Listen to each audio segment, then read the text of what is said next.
준비하고 있으라라고 하는 제목으로 하나님의 말씀을 증거하겠습니다. 오늘은 대림절 첫 번째 주일로 저희들이 지키고 있습니다.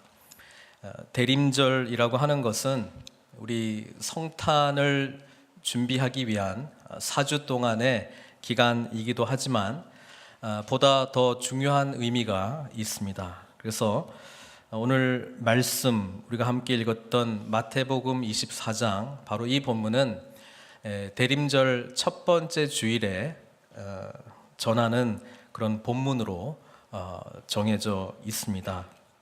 여러 본문들 중에 하나입니다. 그래서 대림절의 의미를 여러분들과 함께 나누고 앞으로 우리 교회가 우리 교회 절기에 대해서도 좀 잘 이해를 하고 지켰으면 하는 그런 바람으로 말씀을 같이 전합니다. 성경에는 교회 절기, 특별히 이 대림절을 지켜라 라고 하는 내용은 없습니다. 그러나 초대교회가 이렇게 조직화되고 정형화되면서 교회력, 그러니까 1년 단위로 예수 그리스도의 삶에 대해서 묵상하는 그런 우리에게 주어진 시간들을 예배 안에 잘 지키고자 하는 그런 움직임들이 시작이 되었습니다. 우리가 매주 드리는 주일 예배는 주님의 날, 예수님께서 부활하신 날이기 때문에 우리가 그 날을 소중하게 생각하면서 오늘 우리가 함께 예배를 드리고 있듯이 초대교회에서는 예수 그리스도의 부활 사건이 너무나 엄청난 사건이었기 때문에 이 부활절기를 중심으로 처음에 교회력이 지켜지기 시작했다는 것이죠. 그러다가 이제 성탄절을 지키자라고 하는 이유들이 그 날짜와 관련돼서는 제가 말씀하진 않겠습니다만은 이유들 중에 가장 큰 이유 중에 하나는 뭐냐면 거룩하신 하나님께서 인간의 몸을 입고 이 땅 가운데 오셨다라고 하는 것을 믿지 않는 이단 부류들이 생겨나기 시작했다는 것입니다. 그래서 하나님께서 정말 인간 세계 가운데 인간의 몸을 입고 탄생하셨다라고 하는 것을 지키기 위한 성탄절기를 지키기 위한 그런 움직임들이 이제 시작이 되었고, 이 대림절기는 예수님이 오시는 것을 기다리는 절기지 않습니까? 사순절이 부활절기를 준비하는 기간으로 보냈듯이 이 성탄절을 우리가 그냥 보낼 수는 없고 우리가 좀 준비하는 마음으로 좀 지켰으면 좋겠다. 그래서 이 예수님의 오심을 대림 또는 대강 절로 이제 지키는 그런 생각들이 예배의 전통 가운데 세워지게 된 것입니다. 재밌게도 서방교회는 이 대림절을 교회력의 시작으로 봅니다. 그래서 교회 예배의, 특히 절기 예배의 시작은 바로 오늘 대림절 첫 번째 주일이 전통적인 서방교회의 입장이고, 동방교회는 여전히 부활절기가 교회력의 시작이다. 그래서 부활절기를 중요하게 생각하고 있습니다. 저는 양쪽 다 의미가 있다고 생각합니다. 예수님께서 하늘의 영광을 찢고 이 땅 가운데 인간의 시간에 인간의 몸을 입고 오시지 않았다면 우리들에게 복음이 주어질 수 없듯이, 예수 그리스도의 부활이 우리에게 은혜로 주어지지 않았다면 우리들에게는 오늘 이 자리에 앉아서 주일 예배 가운데 나와서 하나님을 예배할 수 있는 그런 은혜도 없기 때문에 그렇습니다. 따라서 오늘 첫 번째 이 대림절은 예수 그리스도께서 이미 이 땅 가운데 오신 크리스마스를 바라보는, 또 기억하는 그런 준비 기간이기도 하지만, 특히 첫 번째 주일은 앞으로 오실 주님, 이제 완성될 하나님 나라, 그리고 다시 재림하실 주님을 기억하는 그 주간임을 기억했으면 좋겠습니다. 그래서 이미 오신 주님, 그리고 앞으로 재림하여 오실 주님, 그 사이에 살아가는 이 긴장관계 속에서의 신앙생활이야말로 우리 기독교인들이 첫 번째 이 주간을 기억하면서 하나님 나라를 향한 비전을 품고 그래서 오늘을 살아가는 그런 생각과 마음의 태도를 우리가 가져야 된다는 말씀이죠. 그래서 대림절은 이 시간과 공간, 또 하나님의 거룩한 역사, 예수 그리스도의 오심으로 말미암아 우리에게 주어진 이 복음의 길, 그리고 앞으로 도래할 하나님의 나라, 그리고 완성자로 오실 재림의 주, 그 주님을 바라보는 시점을 가지고 있을 때에 오늘 우리가 개인적으로나 가정적으로 교회적으로 이 세상, 우리가 살아가는 세상을 어떻게 바라보고 살아갈지를 이 자리매김해 준다는 의미입니다. 따라서 오늘 첫 번째 대림 주간을 맞이하는 저희들로서는 오늘 주님께서 이 재림하실 그 날과 관련해서 말씀하시는 내용에 귀를 기울여야 할 줄로 믿습니다. 초대교회의 부활의 사건 때문에 예배가 집중되었다면 예배 가운데 그들은 또 예수님의 다시 오심에 대해서 간절히 소망하는 마음이 있었습니다. 그래서 아멘 주 예수여 어서 오시옵소서, 주여 어서 오시옵소서라고 하는 고백이 초대교회 공동체 가운데 많이 고백되었습니다. 그것이 단어가 뭡니까? 마라나타입니다. 마라나타라고 하는 고백이 교회 공동체 가운데서 늘 고백되었다라고 하는 것이죠. 주님 어서 오십시오. 오늘날 우리가 신앙생활할 때 이 마라나타의 고백이 있습니까? 이 마라나타의 고백은 이 단어 자체도 과거와 미래가 동시에 가지고 있는 굉장히 재미있는 단어입니다. 마란아타 이렇게 발음을 한다면 우리 주님께서 오셨다, 이미 오셨다, 과거형이 되고, 마라나타 이렇게 발음하면 주님께서 오실 것이다, 주님께서 오십시오, 미래형이 된다는 것이죠.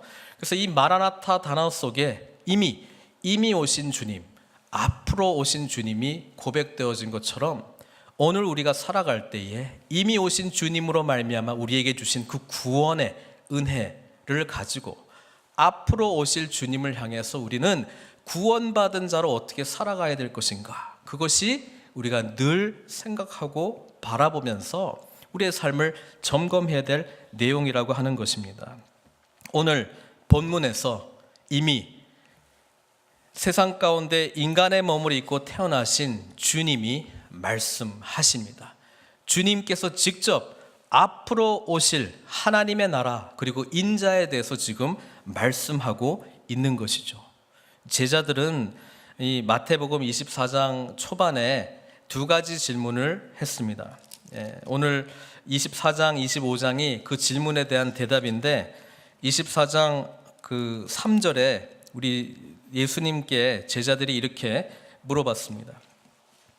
예수께서 감람산 위에 앉으셨을 때에 제자들이 조용히 와서 이르되 우리에게 이르소서 어느 때 이런 일이 있겠사오며 또 주의 임하심과 세상 끝에는 무슨 징조가 있사오리까? 이 두 가지 질문을 했는데 언제 하나님의 나라가 임합니까? 또 두 번째 징조가 뭡니까? 그래서 예수님이 24장, 25장에 걸쳐서 징조와 때에 대해서 말씀하시는데 징조는 여러 가지 환난과 어려움과 이 대환난에 대한 이야기를 말씀하시고 있었고요. 또 지금 우리가 읽었던 이 본문에서는 언제, 때와 관련된, 시기와 관련된 대답을 주님께서 하고 있는 것입니다. 그때 주님께서 이렇게 이야기합니다. 시기는, 그때는 아무도 모른다, 이렇게 대답하시는 거예요. 오직 아버지만이 안다는 거예요. 그러면서 예화를 들고 있는 게 노아의 때와 같이 인자의 임함도 그렇다는 거예요. 노아의 때 어땠습니까? 하나님께서 이 세상을 심판하시기로 작정했는데 노아가 이 노아의 방주를 120년 동안 지으면서도 계속해서 하나님의 심판이 임할 것이다, 그렇게 설파하지 않았습니까? 그런데 그때 당시에 사람들은 워낙 죄 가운데 있으니까 뭐 하고 있었습니까? 노아가 방주에 들어가는 날까지 사람들이 먹고 마시고 장가들고 시집가고, 그러니까 그냥 일상적인 삶을 살았다는 거예요.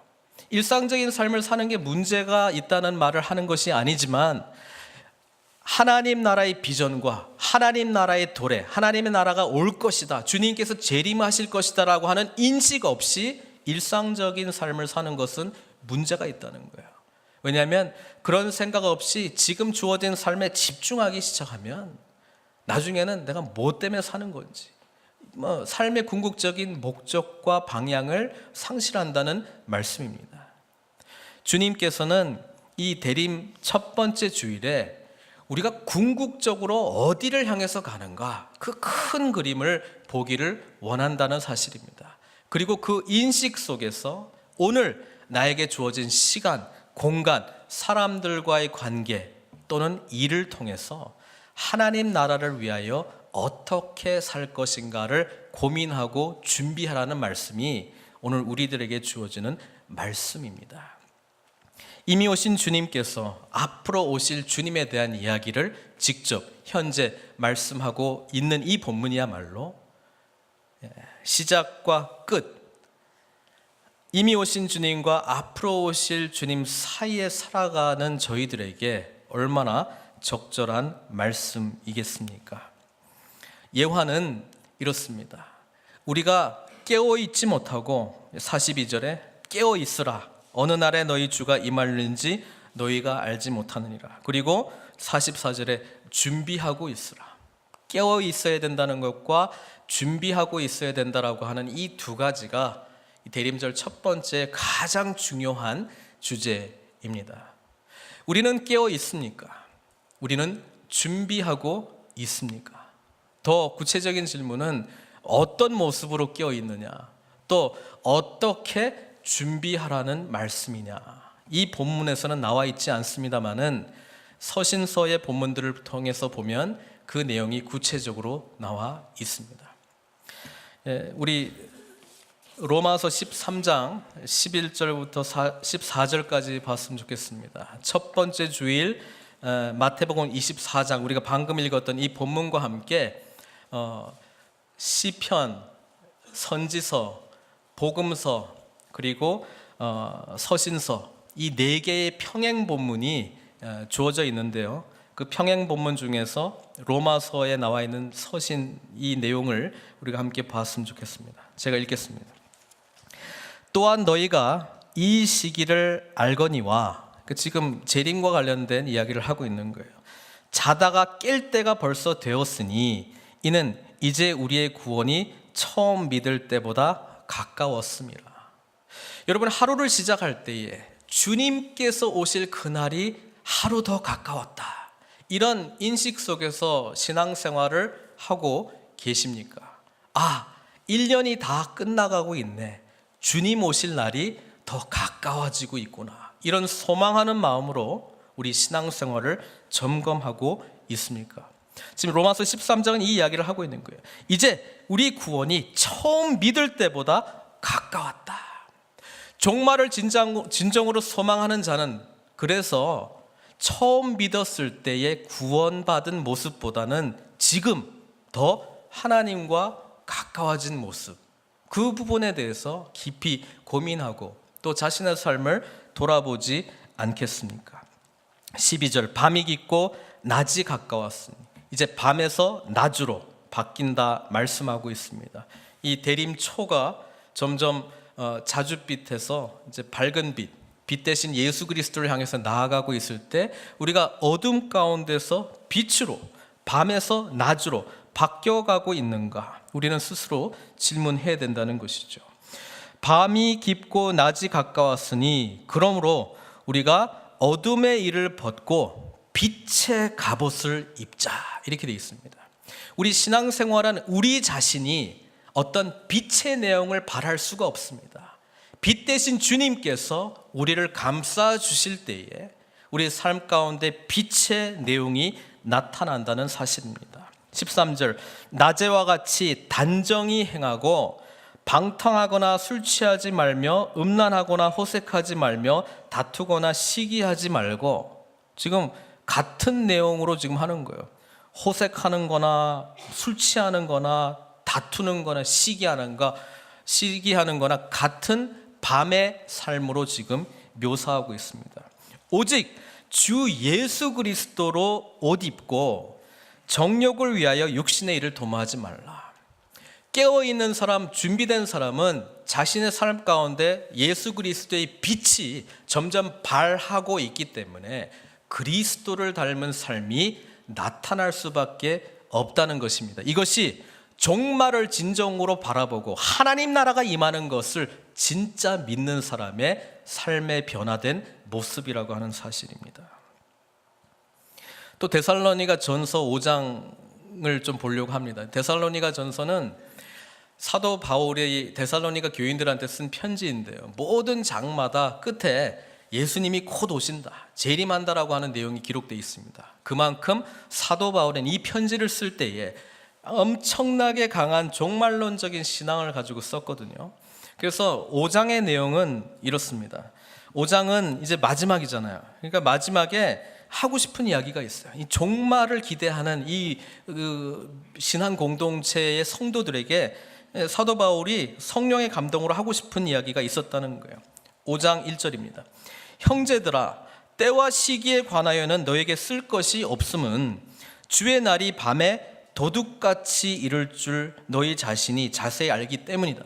이미 예수님께서 그렇게 가르치셨잖아요. 언제 임하는지 모르고 도둑이 임하는 것처럼 임할 것 같고, 뭐 두 사람이 일하고 있는데 갑작스럽게 한 사람이 데려감을 당하는 것처럼 우리가 그냥 언제 이런 일이 일어날 줄 모른다. 급박스러운 이야기를 하고 있습니다. 그러면서 3절에 이렇게 이야기해요. 그들이 편안하다 안전하다 할 그때에 임신한 여자에게 해산의 고통이 이름과 같이 멸망이 갑자기 그들에게 이르리니 결코 피하지 못하리라. 네. 형제들아, 똑같은 이야기를 합니다. 너희는 어둠에 있지 아니하며 그날이 도둑같이 너희에게 임하지 못하리라. 종말을 준비하고 하나님 나라 비전을 품고 있는 준비되고 예비된 심령은 그날이 도둑같이 임하지 않는다는 거예요. 왜? 늘 준비되어 있기 때문에, 늘 그 나라를 소망하기 때문에, 늘 하나님의 비전을 향해서 자기 마음이 맞춰져 있기 때문에 그날이 도둑같이 너희에게는 임하지 못하리니 너희는 다 어둠의 자식들이 아니고 빛의 아들이요 낮의 아들이라. 우리가 밤이나 어둠에 속하지 아니하나니, 또 밤낮 빛 어둠 대비하고 있죠. 그러므로 우리는 다른 이들과 같이 자지 말고 오직 깨어 정신을 차릴지라. 그러니까 깨어 있으라라고 하는 내용이 이 말인 거예요. 깨어 있다면 우리 삶 속에 그리스도를 닮은 모습이 나타나고 있는지에 대해서 정말 심각하게 고민하고 있어야 된다는 거예요. 왜? 구원의 날이, 완성될 구원의 날, 하나님 나라의 완성, 예수 그리스도의 다시 오심이 점점 가까워 오고 있기 때문에 소망하는 마음은 커질 거고 그리스도로 말미암아 변화된 삶은 더 많이 나타나지 않겠느냐, 그 이야기를 하고 있거든요.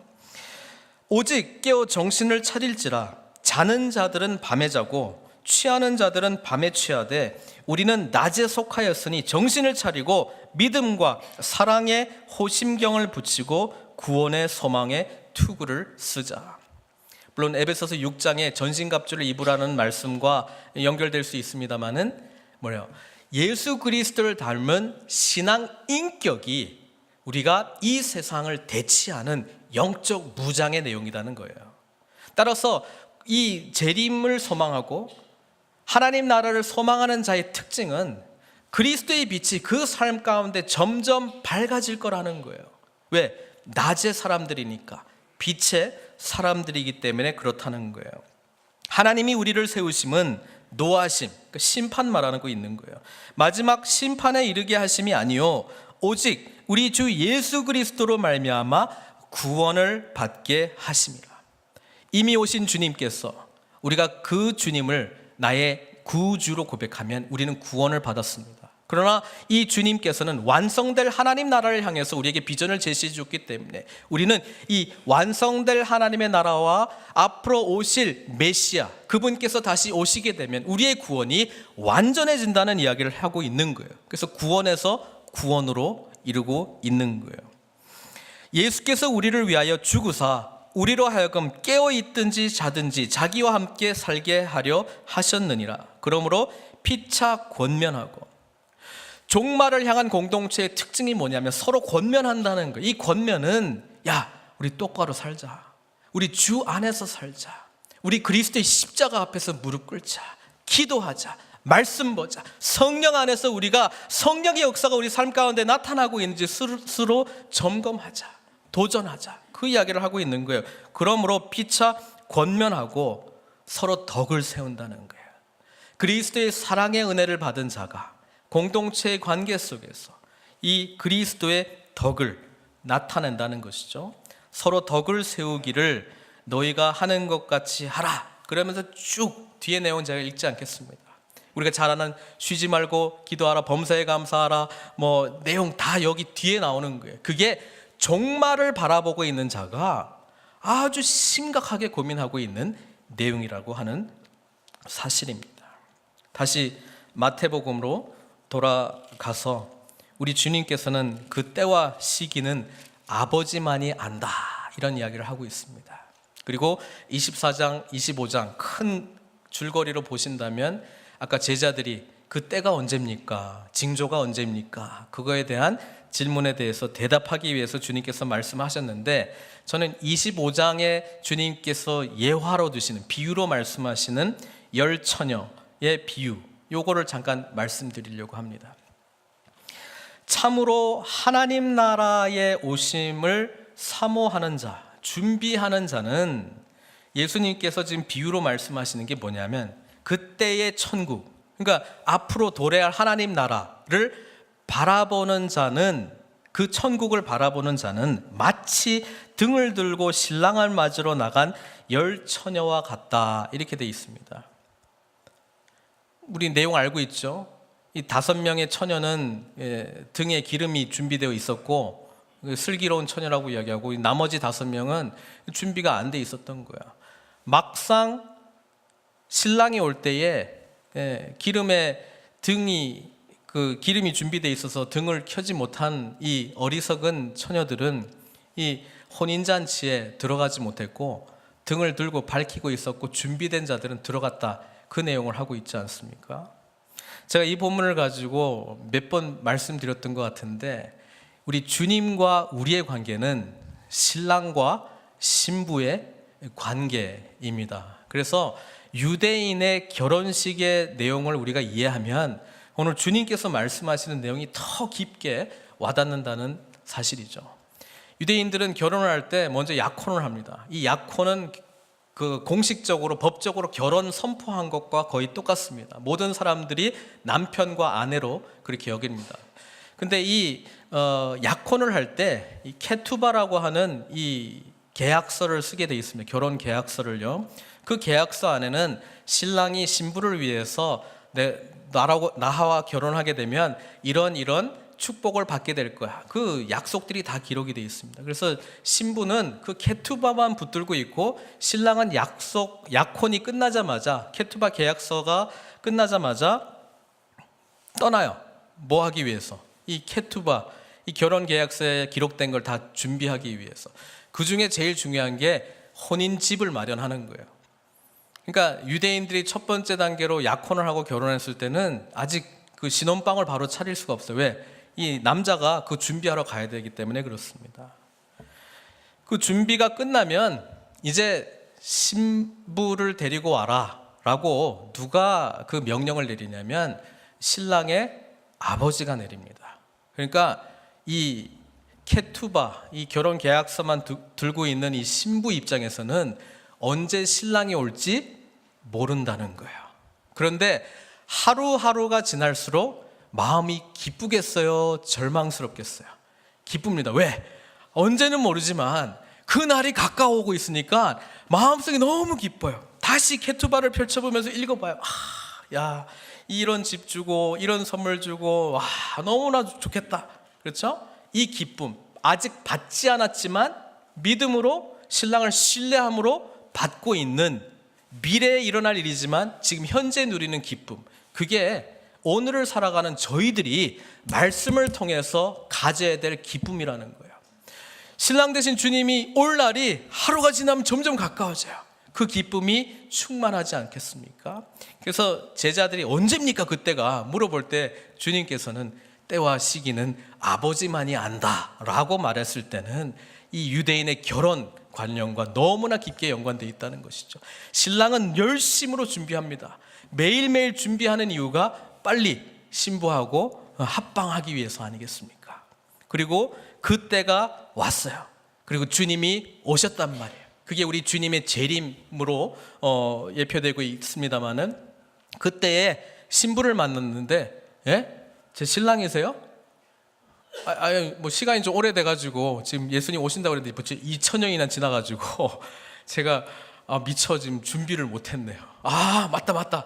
내가 당신 신부였구나. 이제 잠깐만 좀 밖에 계세요. 집 청소도 좀 하고 옷 당전도 좀 하고 준비한 다음에 제가 나갈게요.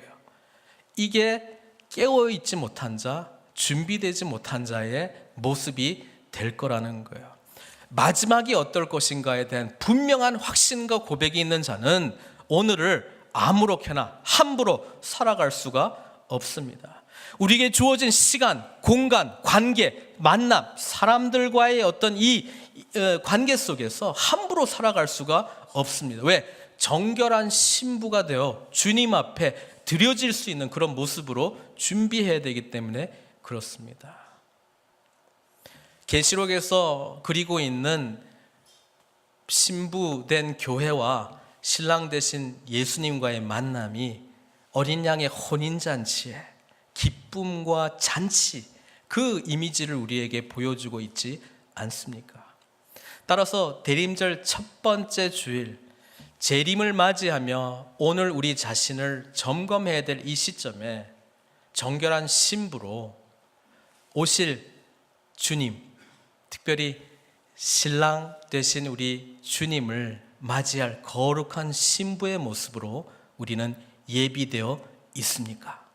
하루가 지날수록, 한 달이 지날수록, 1년이 지날수록 그 소망하는 마음으로 가득 차 오늘 더욱더 정결하고 깨끗한 모습으로, 거룩한 모습으로 하나님 앞에 서 있기를 소망하는 마음들이 우리 가운데 있습니까? 사랑하는 성도 여러분, 이 대림절 기간에 이 예전 색깔은 보라색입니다. 보라색이 두 가지를 상징하고 있는데요. 첫 번째는 왕, 그렇죠? 이 거룩한 왕족들에게만 입혀지는 이 거룩한 이 자색 옷 아니겠습니까? 두 번째는 회개입니다. 빛 대신 그리스도께서 우리에게 빛의 자녀로, 낮의 자녀로, 또 빛의 갑옷을 입으라 살으라고 명령하시는 것은 점점 참회함으로 빛 대신 주님을 닮아가는 우리 속에 비치고 있는 빛이 될 줄로 믿습니다. 대림절을 시작하며 오실 주님, 이미 오신 주님 바라보며 더욱더 깨끗하고 정결한 모습으로 주님께 나아가시는 저 여러분들 되시기를 주님의 이름으로 축원드립니다. 함께 기도하시겠습니다.